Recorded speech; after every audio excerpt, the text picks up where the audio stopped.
If you like living spontaneously and are allergic to things like budgeting, time tracking, and Gantt charts, this is definitely not for you.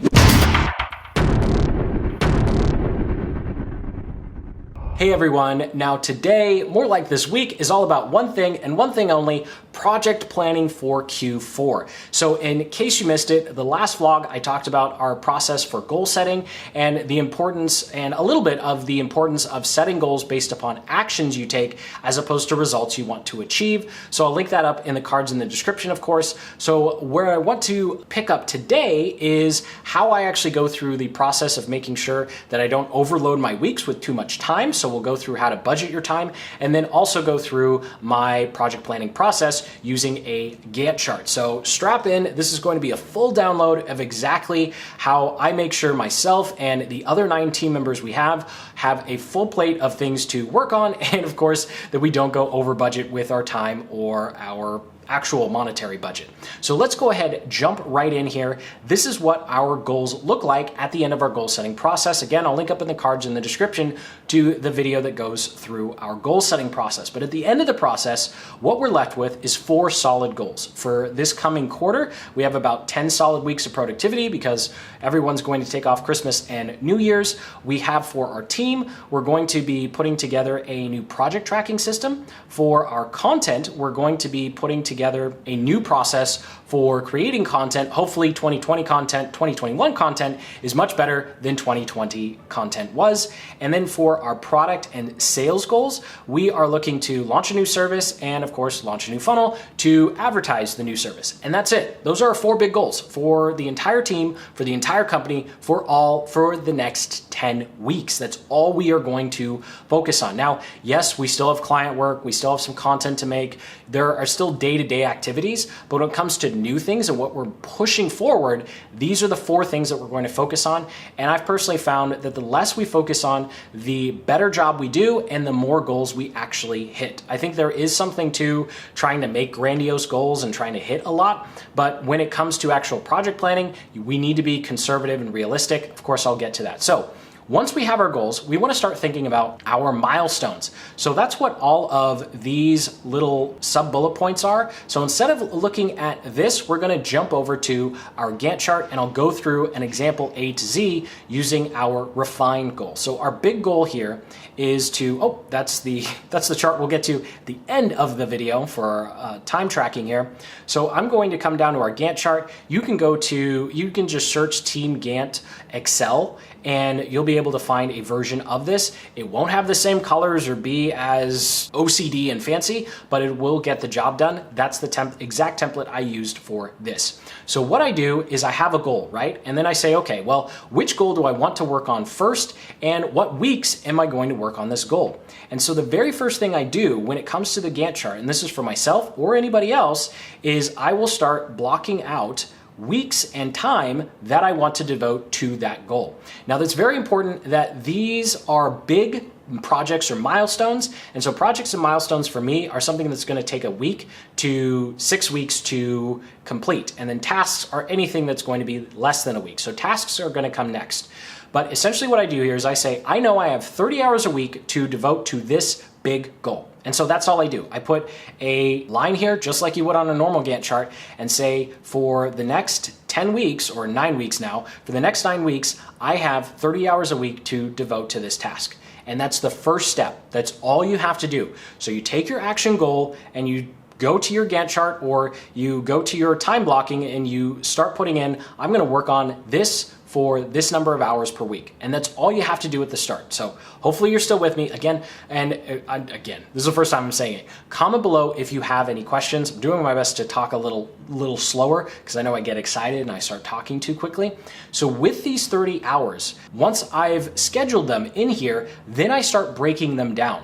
So as an example here, you'll see week number 5, I have 30 hours because I haven't broken it down yet. Week number 3 here, now I'm not clicking right. Week number 3 here, I only have 5 hours. And that's because I've started to think about, okay, I have a week, I have 30 hours. In those 30 hours, what tasks should I do or work on in order to achieve the big goal that I have, which is refining the YouTube content, making it better. And so then I start breaking down what I'm going to do with those 30 hours. In this particular instance, 10 hours is going to go to customer avatar research, and another 20 of those hours is going to go to something I'm going to call a syndication tree. And it's this crazy idea I have in my head. You will definitely see it in the next couple of months here. So don't really worry about what specifically my tasks are. This is just how I go about planning the process. So we started at 30 hours. We're saying, I'm going to give myself 30 hours to work on this specific goal. Then what should I do in those 30 hours? And that's literally all you have to do for yourself and for your team members. Now, I want to quickly back up and talk about where did this 30 hours a week number come from? Because it's not based upon how much time I think this is going to take. Especially when it comes to anything new with entrepreneurship, I have no idea, you have no idea. Why do we have no idea? Because it's brand new. We've never done it before, right? We're figuring it out. We're building something new. We're working on something new. This isn't like a routine task where you know, oh yeah, it takes me an hour to reply to comments or something like that. That is really easy to time block and schedule. This is for all the new stuff, right? So this 30-hour a week metric comes out of my personal time allowance that I have throughout the week. So here's what I recommend. If you are full-time, you have 4 hours a day or 20 hours in a week to devote to your one big goal. If you're in side hustle mode, then you want to approach your week as if you have 2 hours a day or a total of 10 hours per week to devote to your one big goal. Now, yes, you might have more than that. Yes, you might have other things you have to do, but when it comes to your focused deep work or one thing time, if you've been watching this channel for any length of time, you know I'm a big fan of both of those books. You want to devote 4 or 2 hours a day to your one most important goal for the quarter. And that's how I approach my project planning, and I recommend you approach it the same. So for me, I push the envelope a little bit more. I've been able to work my way up from that 20-hour mark to the 30-hour mark, right? So it just depends upon how much time you know that you can devote to this without the rest of your business or life falling apart. That's very important. You can't sacrifice everything else elsewhere to devote half of your workday to more than half of your workday to your one big goal. So just keep that in mind. Now, if you are in side hustle mode, you probably have an extra 6 to 7 hours over the weekend. I'm almost never going to tell anyone that they should work both days because you need at least one day to squeeze everything else in, like meal prepping or working out, taking care of your body, or being a normal human being, spending some quality time with your family and friends. So you need at least one full day of that to recover, rest, and actually spend time on things outside of your business. But the rest of the time, hey, you can go gung-ho the other 6 days a week, right? So whether you're full-time and you can carve out 20 hours of your week to devote to your one big goal, or you're in side hustle mode and you can just squeeze out 10, that both situations are okay, but that's how you should poach. I'm thinking of poached eggs. I'm hungry. Let's have eggs Benedict. Okay, so wow, that's nothing to do with project planning. You could just tell that I'm hungry. Apparently I want breakfast. So I digress there. That's how you go about figuring out how much time to dedicate. And then once you know that constraint, you start figuring out how do I allocate that time given my constraints. And so we just need to be super realistic when it comes to your project planning. That's so important. This is not the time for pie in the sky hopefulness. If you wind up having a burst of second wind energy and you get more done in a week, awesome, but don't plan on it. Please don't plan on it. Okay, I think I'll get off that soapbox. So back to our example here. In week number 4, I wanted to point out that one of the reasons that I actually went and had this content calendar task on my plate in week number 4, as opposed to later, is something that you want to start doing when you bring on team members or you have virtual assistants, is start to think about their project timelines as well. So what I like to do is I'll make my timeline and then I'll start making their timeline and begin to adjust my outputs to match their inputs. As an example here, if I waited to create the content calendar until week 6 or week number 7, well, then they can't write the hooks, right? So if I come here, sorry, there we go. I'm highlighting the row now, the right row now. If I come here, they need about 15 to 20 hours to write the hooks. but they can't write the hooks until the content calendar is done, right? Because that's how it works. You can't write headlines for videos that haven't been planned.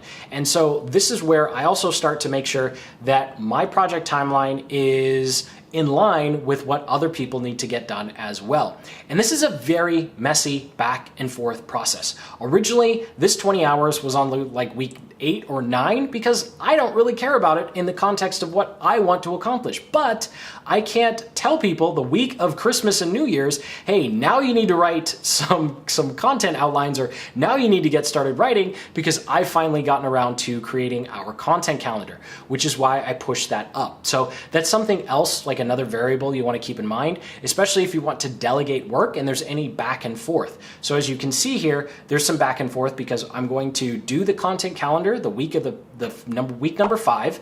They're going to work on it they're going to do their part on week number 15, and then I need to go back and review it week number 6. And if there's any revisions, I need to make sure that I'm giving them a little buffer in their project schedule as well to handle those revisions. And so that's all I think there is really to it, to making sure that you focus on your goal and you start creating tasks and project plans. Again, these aren't super detailed, like 10 hours. I still have to figure out what I'm going to do with those 10 hours during my time block. That's something for another video, another day. But here we're just figuring out our big milestones and our big tasks and projects. So now what I want to do, actually, if you're still watching, go ahead and hit that like button. Comment below if you have any questions or you want a deeper dive than this. I spent a lot of time figuring out what was the quickest and least nerdy way to explain the process, and this was the example I came up with. So obviously you can let me know if it was a hit or miss below, but something you do want to keep in mind is timing, right?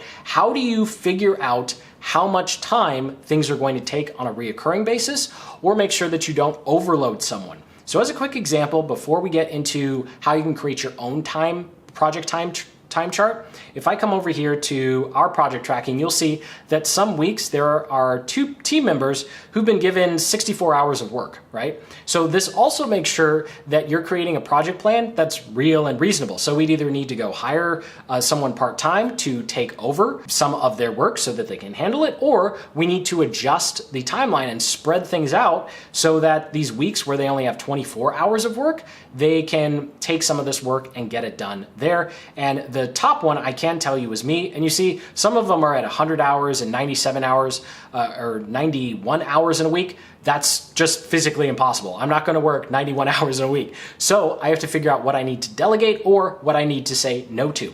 But going through this process forces you to take a very, very critical and honest look about how much time you have and the goals you actually want to achieve. There's no point in burning out. You're running a marathon, so don't run a pace as if you're only running 100 meters here. So we'll get off that soapbox. Let's go over to the project timetable. So this is how I actually start to figure out how much time something's going to take. You want to start estimating your production time, or the time it takes to service your client. So we'll go through a production example, and then I'm going to go through an example with a client below. So let's go ahead, jump right in. What the heck is going on with this chart? Well, first thing, we have a column for estimated hours, and then we have columns for our weeks. I'm just going to go to week 6 here, because after that, you're going to be able to easily use this for yourself. So you want to start by thinking about what's the variable for this particular project or this particular process. In this particular instance, the variable is going to be videos. The next example, the variable is going to be new clients, right? So we want to build a model that allows us to easily scale up and down and see how many hours things will take as we try and produce more. So here, let's say in week number 1, we're going to create 2 videos, and then we're going to create 5, 3, 8, 7, and we're going to go crazy in week number 6 and try to create 9. Okay, great. So this does it for our goal. So this would come from our goal. We want to create this many videos, and let's say in the first 6 weeks, our goal is to create 34 videos here. So in week number 1, let's start thinking about what do we need to do in order to actually create a video.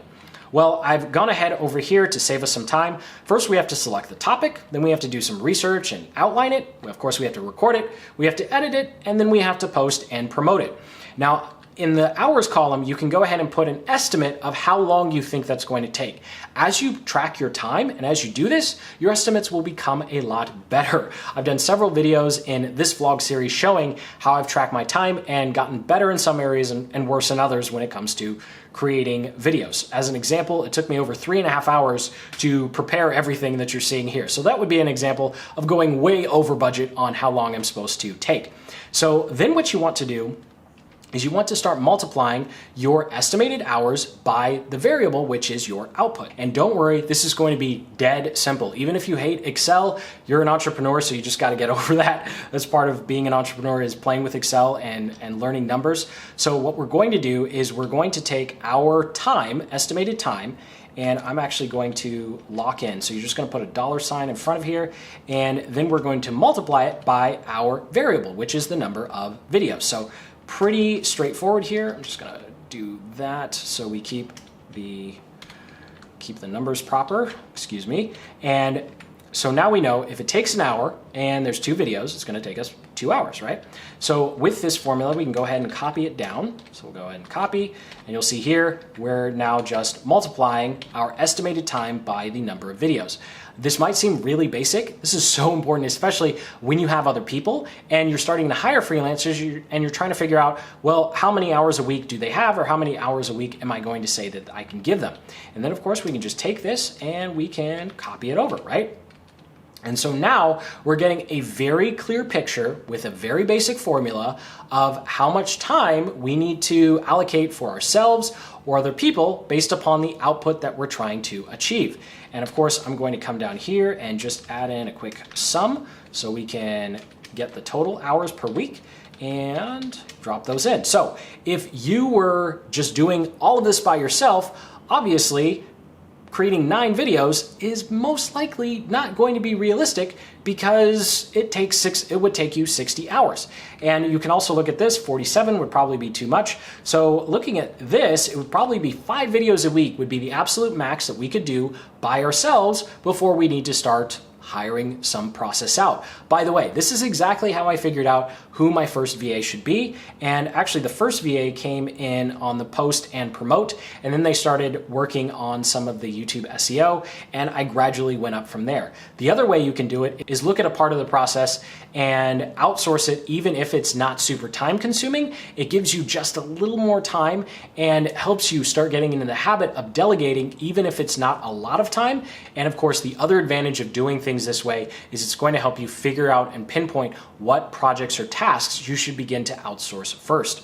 So looking here, if our budget was unlimited, obviously the research and outline one part is taking a really long time, and so is editing. So those would be the 2 places to look first when it's time to make your first freelancing hire or virtual assistant hire. Obviously, those are a lot more expensive tasks than maybe say promoting and posting. And so I actually started with promoting and posting and worked my way up from there as my budget allowed. Now, there is one other thing I want to point out when you're doing this, and that is creating lags, right? So actually for our promote, when we're creating a video, presumably week number 1, we're creating videos, but they're not going to be posted until week 2, 3, or 4. And so actually what I would do is I would delete this number here, and I would come in and instead of multiplying it by the 5, I would actually multiply it by the previous weeks and say G, so 2, and now we are lag indicators. And this might seem really simple. You go, well, duh, you make a video and then maybe next week or the week after that, you wind up posting it. And as you're about to see, it actually is important that you keep that in mind when it comes to tracking, projecting your time, because you want to make sure that you aren't working really hard and then all of a sudden you have a week where you have all this these catch-up tasks that wind up just hitting you from left field. I can't. Losing my train of thought here. So let's go ahead, jump down, hit that like button if you're still with me, to client work. So this one I think is probably going to be the most important out of everything. So let's say we are trying to get some new clients and we average 1 client a week, and then we start getting 2, and then we start getting 3 a week, right? And for our projects here, this is just following our basic project process. Well, the first thing we need to do is we need to have some onboarding, right? So the onboarding could either take place the week we close them or the the week afterwards, not preceding, the week afterwards. So here we go. So we're going to multiply, and I'm just using the dollar signs to lock it in, so it's very easy to copy and paste here. And then we'll multiply by the number of new clients that we get, right? So we'll go ahead and put a dollar sign in front of the 25, and then we can go ahead and start copying these down. Now, I actually wouldn't do it this way though, because obviously we're not gonna do all the work in the same week, right? So let's go ahead, we've got our client onboarding, and that's pretty much going to be the same week, right? So we can go ahead and copy that formula over. Now for the introduction call. Well, the introduction call is probably going to happen the week after we close the client and they go through the onboarding process. So now what we're going to do is we're still going to multiply it by our time estimate, but instead this time we're going to multiply it by the previous week, right? So we'll go ahead and drop that down here, and then I'm going to add in our numbers. If you use Excel, you can just hit F4. You don't have to do this. You don't have to do this manually. So times I miss Excel. And then we can go ahead and drag those over, right? So now we're making sure that we understand that there's some lag in our time, because if we close 2 clients, that doesn't mean we're automatically going to have a lot of work this week, but we're going to have a lot of work the next week. And so then we go ahead and do the same thing for our milestones. So let's say we're going to follow the same format. We can do the onboarding call and we do the milestones in the same week. So we go ahead and week number 5. So what we're doing is we're saying we closed 1 client last week, which means this week in week number 2, we're going to need to plan our time to actually do the first milestone, right? Because we want to get on it. The client just paid, they're happy. Let's show them some results. So we'll go ahead and we'll of course click and drag that over, and you'll see how the time starts cascading and actually starts to build up. And then let's say for milestone number 2, we actually don't start working on that until week number 3. So here what we'll do is we'll multiply our time estimate, and then we will multiply it by the first week's client. So we're in week number 3 right now, but we don't get to milestone number 2 until week number 3. And so that's why we're doing it here. Again, I will just manually bring in those, and then we can click and drag those over.